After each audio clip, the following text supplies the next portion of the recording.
Hello guys, तो कैसे हैं आप सभी। तो आज की कहानी शुरू करने से पहले अगर आप मेरे चैनल पर न्यू हैं तो प्लीज़ उसे सब्सक्राइब ज़रूर कीजिएगा। तो आज की कहानी शुरू करते हैं। अरे सासू माँ, आप तो बिल्कुल ही बदल गई। कौशल्या जी एक समझदार और सुलझे विचारों वाली महिला थी। उनकी बहू गीता में और उनमें आपस में काफ़ी स्नेह था। गीता की शादी को 7 साल हो चुके थे और 2 बच्चों की माँ बन चुकी थी, पर आज तक सास बहू में कभी भी मनमुटाव नहीं हुआ था। एक दिन कौशल्या जी के जेठानी उनके घर आई तो बोली, बहुत दिनों से मन कर रहा था तुमसे मिलने का। तो कौशल्या जी कहती कि भाभी, अब की बार आई हो तो 2-4 दिन रुक कर जा ही जाइएगा। तो जेठानी जी कहने लगी, ठीक है। इतने में कौशल्या जी की बहू चाय नाश्ता लेकर आई और ताई सास के पैर छुए। बहू को सूट में देखकर उनके माथे पर त्योड़ियां पड़ गई। बहू के किचन में जाने के बाद वह कौशल्या जी से कहने लगी कि तुमने तो बहू को बहुत छूट दे रखी है। मेरी बहू को देखो कभी, क्या मजाल दोनों में से किसी का सर से पल्ला जरा सा भी सरक जाए। तो कौशल्या जी कहने लगी, अरे भाभी जी, क्या फर्क पड़ता है। इज्जत बेशर्मी तो आंखों में होती है। ये जरूरी तो नहीं कि सर पर पल्ला लेने वाली बहू संस्कारी और सूट जीन्स पहनने वाली बेशरम हो। यह तो अपने संस्कार हैं। शाम को बहू खाने के लिए कौशल्या जी से पूछने लगी तो वह बोली कि भाभी जी को दम आलू बहुत पसंद है, तो छोले, दम आलू और उनके पसंद की हरी चटनी और पूरी बना लो। तो वो कहती है, ठीक है मम्मी जी। तो कौशल्या जी कहती हैं, ला आलू मुझे दे दे और धनिया पुदीना मैं सवार देती हूँ। रात का खाना सब इकट्ठा खाते हैं। फिर सुबह जब बच्चों के स्कूल जाने का समय हो रहा था तो कौशल्या जी ने बहू को कहा कि तुम नाश्ता बना लो, बच्चों को मैं तैयार कर देती हूँ। दोपहर को उनके जेठानी फिर कहने लगती है कि कौशल्या, तुम तो बिल्कुल ही सीधी हो और तुम्हारी बहू तुम्हारे सीधेपन का फायदा उठाती है। अरे तुम सास बन चुकी हो, तुम्हें क्या जरूरत है काम करने की। कौशल्या जी हंसकर बात टाल देती है और जेठानी जी कुछ दिन रहकर अपने घर चली जाती है। ज्यादा नहीं, पर जेठानी जी की कुछ बातों का प्रभाव तो कौशल्या जी पर पड़ ही गया था। अब उन्होंने गीता का किसी भी काम में हाथ बंटवाना बंद कर दिया था और बहू किसी काम में मदद के लिए बोलती तो बहाने मारने लग जाती कि मेरे हाथों में दर्द है, सिर में दर्द है।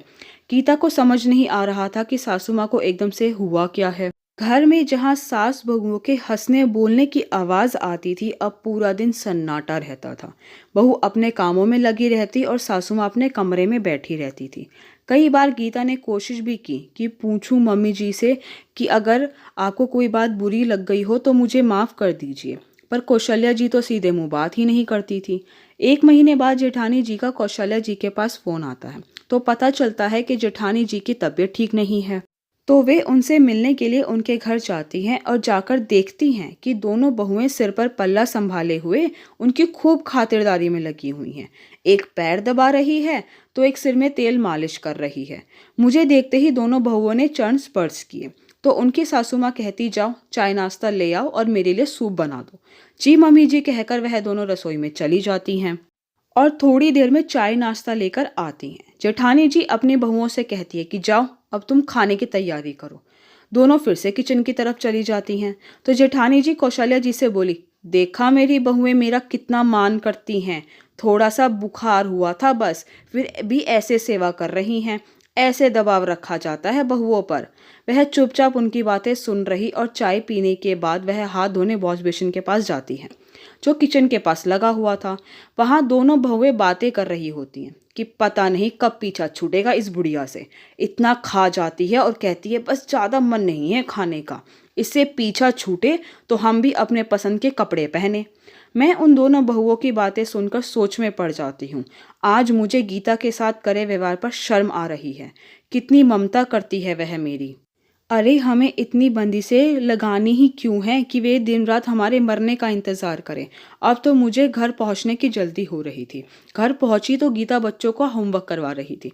मुझे देखते ही उठकर आई, आ गई मम्मी जी, और पानी का गिलास देती है और पूछती है, चाय बना दूं मम्मी जी आपके लिए।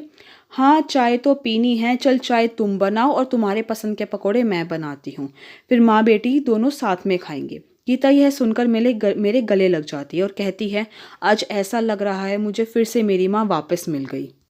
सच दोस्तों, कई बार दूसरों की बातें सुनकर हम अपने घर का माहौल खराब कर लेते हैं।